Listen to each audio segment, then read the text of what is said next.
네, 오늘도 하나님의 은혜와 사랑이 저와 여러분 모두에게 충만하기를 축복합니다. 네, 오늘은 어떤 질문이었냐? 하나님은 왜 호세아에게 굳이 고멜과 혼인하라고 하셨나요? 결혼하라고 하셨나요? 라는 질문을 이제 답을 해보는 시간이죠. 오늘 본문은 원래는 1장 1절부터 11절까지의 말씀을 가지고 질문을 한 거였어요. 그런데 아무래도 1장 1절부터 11절까지를 오늘 하루에 다 보려면 여러분은 점심 식사를 하실 수가 없어요. 그래서 두 주에 걸쳐서 나누어 보려고 합니다. 오늘은 호세아서의 배경과 전체적인 내용만을 좀 살펴보고, 다음 주에는 호세아의 1장 전반의 내용들을 이제 다뤄보는 시간을 가져보려고 합니다. 오늘 본문은 그럼 오늘 이야기는 간단할까요? 아니면 어려울까요? 네? 간단해요. 거기에 들어가는 내용들이 어려운 거지 본문 자체의 이야기는 간단합니다. 자, 하나님은 호세아 선지자에게 나타나셔서 음란한 여인과 결혼하여 혼인하여 음란한 자녀들을 낳으라라고 명령하셨습니다. 이게 무슨 얘기예요? 갑자기 여러분한테 딱 나타나셔가지고, 야, 너 그 음란한 남자 혹은 음란한 여자랑 결혼해라. 그리고 자녀들도 가져야 돼. 라고 말씀하시는 거예요. 여러분 어떠세요? 지금 딱 이야기를 들었을 때 이상하죠? 하나님이 이게 하나님의 응답이다, 하나님의 명령이다라고 여러분 생각도 못 하실걸요? 근데 이런 게 성경에 기록이 돼 있단 말이에요. 왜 그런가 보니까 북왕국 이스라엘이 하나님을 떠나 음란했기 때문이었어요. 이게 무슨 말이냐? 그러면 이따가 뭐 음란이 뭔가에 대해서 다시 한번 좀 살펴보겠지만, 그러면 이스라엘이 음란한 거랑 호세아가 결혼하고 아기를 낳는 게 무슨 연관이 있냐는 거죠. 딱 들었을 때 여러분 어떤 연관이 딱 있어 보이세요? 여러분 눈동자에서 여러분의 감정을 읽을 수 있거든요. 도저히 이해가 안 된다. 이게 무슨 연관이 있냐? 아니, 그에 앞서서 이게 하나님의 말씀이 맞냐라는 여러분의 어떤 반응이신 것 같아요. 자, 이제부터 좀 보도록 할 텐데, 호세아 선지자는 북왕국 이스라엘에서 활동하던 선지자였습니다. 이스라엘은요, 사울과 다윗과 솔로몬 왕 때까지는 남북이 하나였어요. 그러다가 솔로몬의 아들인 르호보암이 왕이 되자 그 가신 중에 하나였던 여로보암이 반역을 일으켜서 남왕국 유다와 북왕국 이스라엘로 나뉘게 됩니다. 남유다 왕국에서는 유다 왕국이 멸망할 때까지 선한 왕이 5명이 등장합니다.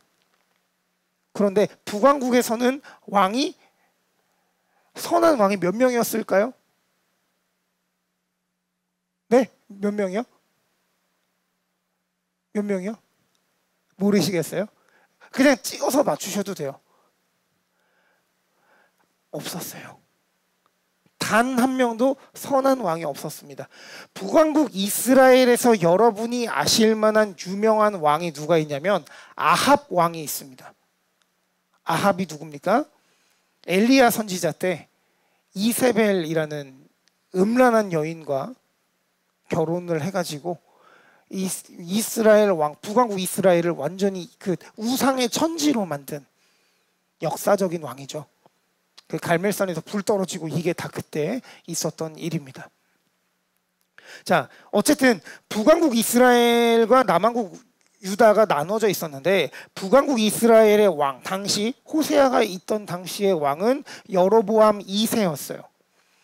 왜 여로보암 2세인가? 이 여로보암 2세의 재임기가 북왕국 이스라엘이 가장 번영했던 시기이기 때문이었습니다. 그러니까 가장 잘 나가던 시기였기 때문이에요. 그래서 뭐 이렇게 그 전쟁을 통해서 땅을 이렇게 회복하기도 하고, 그 다음에 돈도 가장 많을 때, 때였습니다. 나라가 가장 부강했을 때였어요. 그런데 뭐가 문제죠? 나라가 부강한데 뭐가 문제예요? 여러분 잘 먹고 잘 살고 등 따시고 배부르면 충분한 거 아닙니까? 아닙니까? 뭐가 문제였냐면 이 당시는 나라가 부강해지면서 이방신, 우상들이 북왕국 이스라엘로 막 들어오기 시작했고, 그리고 이 부가 축적될수록 뭐가 있어요? 사치가 일어나요. 이 사치가 문제가 되던 시기였습니다. 그래서 이 이방신의 유입과 부에 따른 사치가 나중에 문제가 돼서 이스라엘이 멸망하게 돼요. 북왕국 이스라엘이 망하게 되는데, 이 이방신의 유입과 부에 따른 사치가 바로 음란이었던 거예요. 이게 북왕국 이스라엘의 음란함이었습니다. 저는 이거 지금 되게 지금 걱정이 좀 되는 게, 음란하다, 간음하다라는 표현이 그 유튜브에서 저걸 당하더라고요. 이렇게 제재를 당하더라고요. 그래서 오늘 설교가 좀 걱정이 되긴 하는데, 본문이 이래서 어쩔 수가 없긴 한데, 자, 하나님은 이스라엘의 음란이 어떤 결과를 초래하는지를 보여주고 싶어 하셨어요. 그러니까 니네가 이방신을 섬겨? 니네가 돈 때문에 나를 버려? 그러면 어떻게 되는지 보여줄게를 호세아의 결혼과 자녀들을 통해서 보여주고 싶으셨던 거예요. 그래서 호세아는 음란한 여인과 결혼하여 혼인하여 세 자녀를 가졌습니다. 물론 다음 주에 말씀드리겠지만 이 셋 중에 하나는 자기 자녀가 아닙니다. 누구의 자녀인지 몰라요. 어디선가 자기 아내가 애를 배에서 왔어요. 자기 자녀는 아니에요. 자, 이 음란한 여인의 이름은 뭐냐? 바로 고멜이었습니다. 그러니까 하나님이, 우리가 오해하면 안 되는 게, 너 고멜이랑 결혼해라 라고 하셔서 고멜이랑 결혼한 게 아니고, 음란한 여인과 결혼해라 라고 했는데 그 여인의 이름이 고멜이었을 뿐이에요. 자, 그런데 이 고멜이라는 여인과 결혼을 했어요. 그러면 이 여자는 어떻게 해야 됩니까? 남편이랑만 알콩달콩 잘 살아야죠.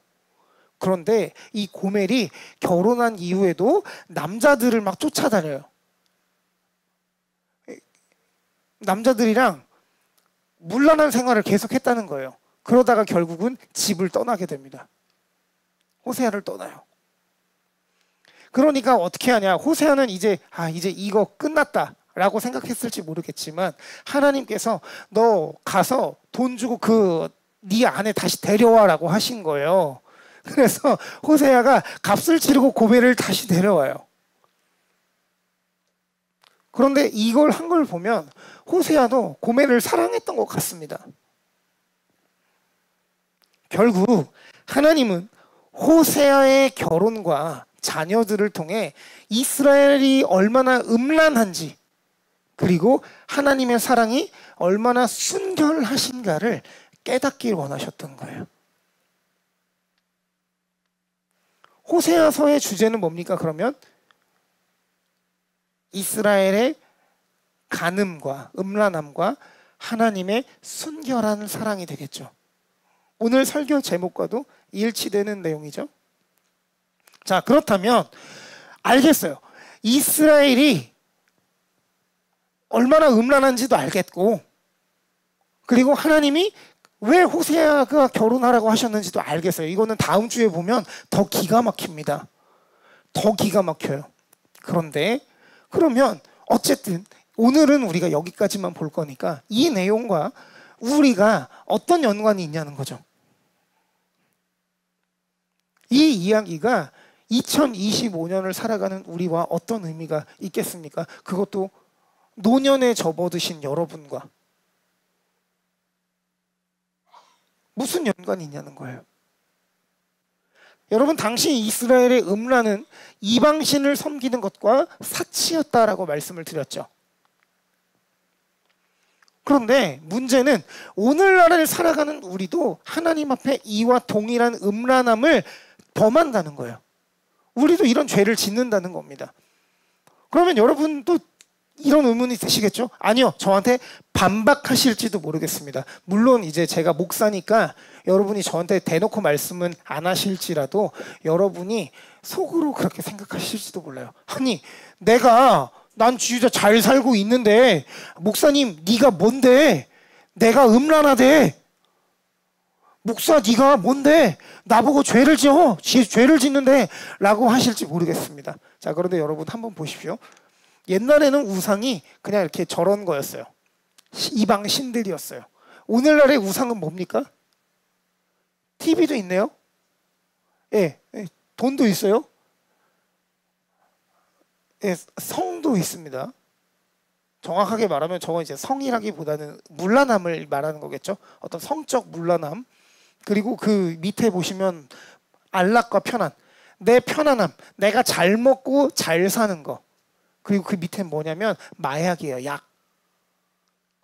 그리고 여기에 사람, 뭐 명예, 그리고 사상 같은 것들도 현대의 우상으로, 음란으로 들어가게 됩니다.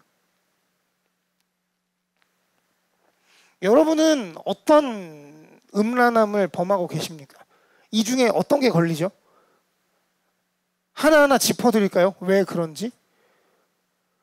요즘 수요일마다 복음반을 하면서 제가 뭐라고 말씀을 드렸냐면 사람이 하나님의 지배를 받고 싶지 않아서, 그러니까 하나님의 통치에서 벗어나서 내가 스스로 내 인생에 대해서 결정하고 싶어하는 이것이 인간이 선악과를 따먹은 원인이라고 말씀을 드렸어요.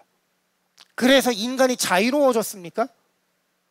진짜 자유를 누리게 되었어요? 아니에요. 인간이 다른 것에 속박되기 시작했어요. 그것이 뭐냐면 우상이 된다는 거예요. 저 중에 여러분에게 가장 중요한 게 뭡니까?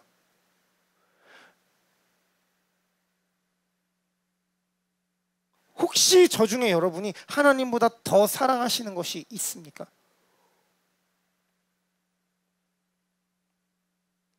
아니면 하나님도 사랑하고 저것도 사랑하는 것이 있습니까? 여러분, 이 당시에 이스라엘 사람들이 하나님을 섬기지 않았다라고 착각하시면 안 됩니다. 오해하시면 안 됩니다. 그 당시에 이스라엘 백성들은 하나님을 잘 섬겼어요. 문제는 그들이 하나님만 섬긴 것이 아니라 이방신도 섬겼다라는 데 문제가 있는 겁니다.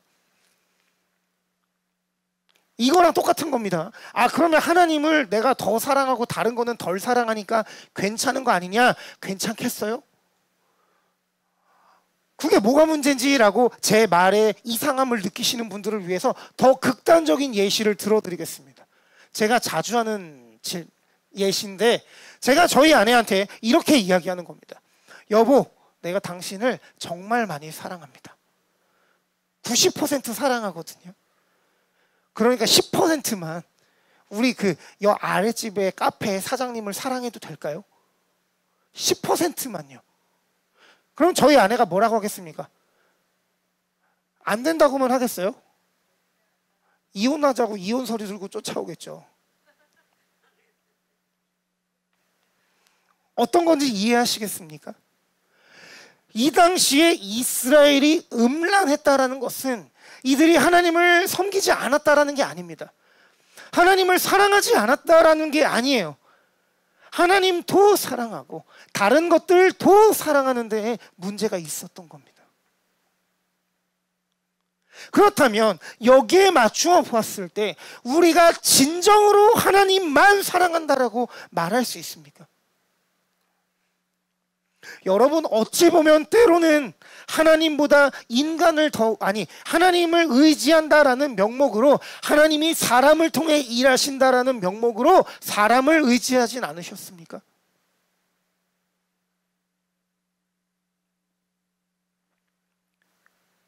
하나님을 사랑한다라고, 하나님의 말씀을 내가 믿는다라고 하면서 어찌 보면 하나님의 말씀보다 목사의 아니면 다른 누군가의 말에 더 귀 기울이면서 그것이 하나님의 말씀이라고 여러분이 생각하신 적은 없으십니까? 제가 그래서 목사들을 선지자로 여기지 말라고 말씀을 드리는 거예요. 목사는 죄송하지만 선지자가 아닙니다. 만약에 그렇게 말씀하시고 그렇게 생각하시는 분들이 있다면 여러분 그 목사님한테 가셔서 죄송합니다라고 사과하셔야 돼요. 왜냐하면 여러분이 원했든 원치 않았든 여러분이 그를 우상으로 만들었기 때문입니다. 하나님께서 우리에게 안락과 편함을 주신다라는 이유로 내 안락과 편함을 깨는 것이 하나님의 말씀에 위배되는 것이라고. 나는 지금 평안하게 문제없이 잘 지내고 있는데 이것을 깨는 것이 불신앙이라고 여러분이 하나님을 오해하시는 건 아닙니까?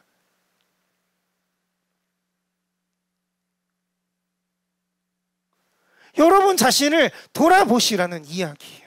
저는 여러분의 삶이 어떠신지 모릅니다. 물론 들리는 것도 있고 여러분이 말씀해 주시는 것도 있지만 그게 많을까요? 아니면 여러분이 부끄러우니까 저한테 숨기시는 게 더 많을까요? 저는 여러분 앞에 제 삶에 대해서 보이고 말하는 게 더 많을까요? 아니면 제가 숨기고 있는 게 많을까요?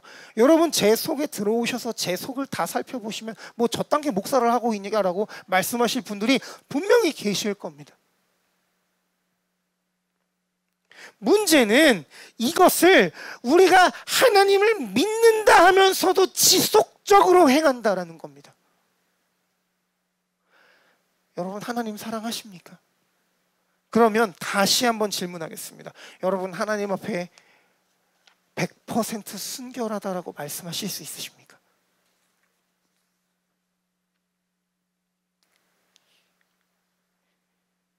어떤 이들은 이것이 인간미다라고 말하는 사람들이 있을 겁니다. 아니 그러면 사람이 그 정도도 안 하고 어떻게 사람이야? 아 목사님 다들 그 정도는 하죠. 너도 그만큼 하잖아요 라고 말씀하실지 모릅니다. 그게 문제라는 겁니다. 그게 우리의 문제예요. 하나님만 사랑하고 싶어요.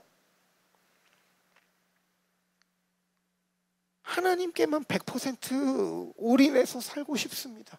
그런데 그게 되지 않아요.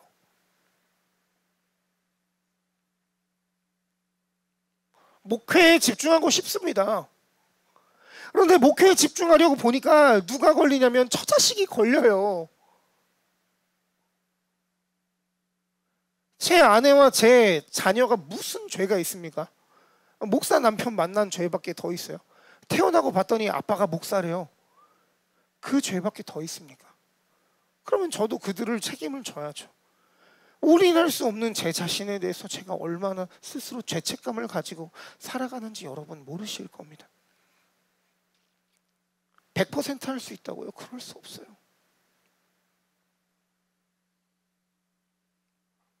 우리의 심령까지도 우리의 마음까지도 돌아보시는 그분 앞에 우리가 100%라고 말할 수 있겠습니까?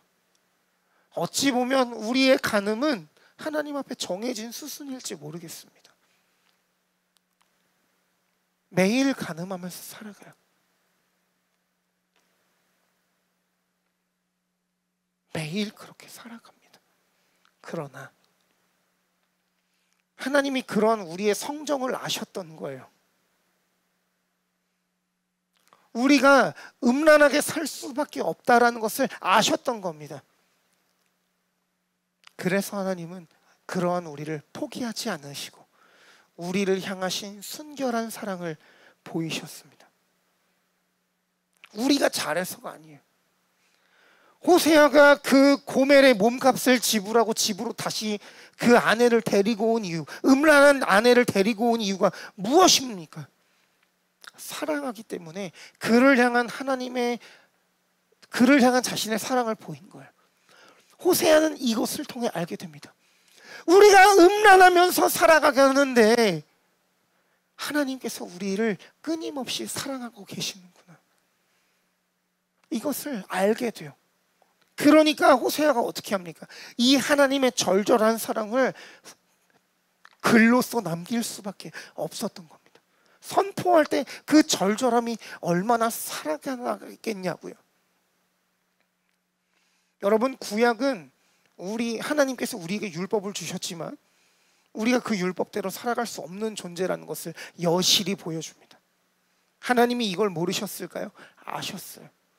그래서 그분이 우리의 죄값을 대신 치르셨어요. 여러분, 하나님의 용서가 값싸다고 생각하지 마십시오.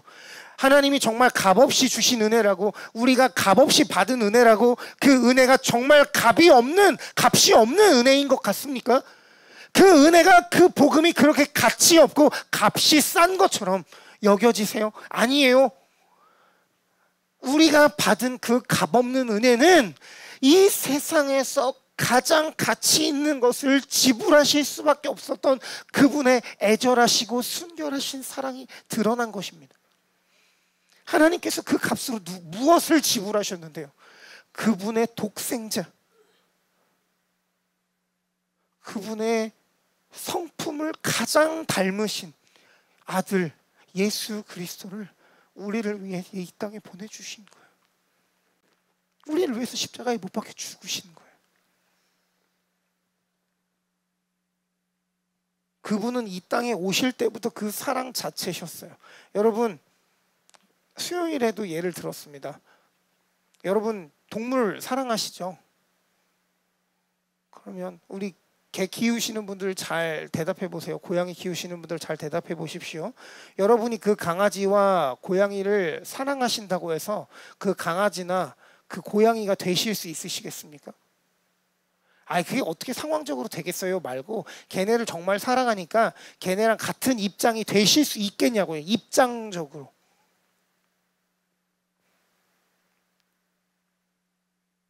하나님은 그것을 우리에게 보이셨어요. 무한하신 하나님께서 유한한 인간으로, 육신으로 내려오셨습니다. 그것도 여러분, 이 세상에서 가장 연약하고 가장 저주받은 모습으로 오셨어요. 예수님이 어디서 태어나셨다고요? 마구간에서 태어나셨다고요? 침대가 있었습니까? 있었습니다. 말밥통. 이 침대였습니다. 그리고 그동안 이야기하지 않았던 건데 또 한 가지가 있어요. 무엇이냐면 결혼하지 않은 여인에게서 태어났다라는 겁니다. 이게 뭐냐면 내 남편과 관계를 맺지 않았는데 애가 생긴 거예요. 여러분, 이것이 이 당시에 얼마나 돌 맞아 죽을 저주였습니까? 그런 여인에게서 태어나셨어요. 평생을 어떻게 사셨습니까? 몫으로 지내시다가 인자는 머리 둘 곳이 없다. 집도 없이 정처 없이 떠돌아다니면서 3년을 지내셨고, 그 3년 동안 수많은 무리 안에서 목숨을 위협받으며 그렇게 지내셨어요. 그러다가 가장 사랑하던 제자들에게 배신당하고, 자신을 쫓아다니던 자들에게 침뱉음당하고 욕먹고 멸시와 천대를 다 당하시고, 육신으로는 온갖 고난을 다 당하시고 발가벗겨지신 채로 십자가에 못 박혀 죽으셨어요. 죽을 때까지도 저주였어요. 그리고 그분이 죽었다가 부활하셨습니다. 그리고 승천하셨어요. 이거보다 더한 사랑을 우리에게 보여주실 수 있다고요. 하나님의 사랑은 그 순결 그 자체였습니다. 여러분, 하나님은 호세아를 통해 그분의 사랑이 우리를 얼마나 사랑하시는지, 그리고 그 사랑이 우리를 어떻게 회복하길 원하시는지를 보여주십니다. 그리고 끝이 아닙니다. 하나님은 우리에게도 그 순결함, 그 거룩함을 요구하신다라는 사실입니다. 우리로 가능합니까? 우리로는 불가능한 거예요. 오직 예수 그리스도의 은혜와 성령의 함께하심이 이것을 가능하게 하는 줄 믿으시기 바랍니다. 그러면 어떨까요? 여러분, 예수 그리스도가 있으니까, 성령께서 인도하시니까 이렇게 살아가실 수 있으시겠죠? 못 살죠. 그때마다 떠올리게 되는 거예요. 우리를 향하신 그 사랑이 얼마나 순결하시고 크신지를 알게 되는 겁니다.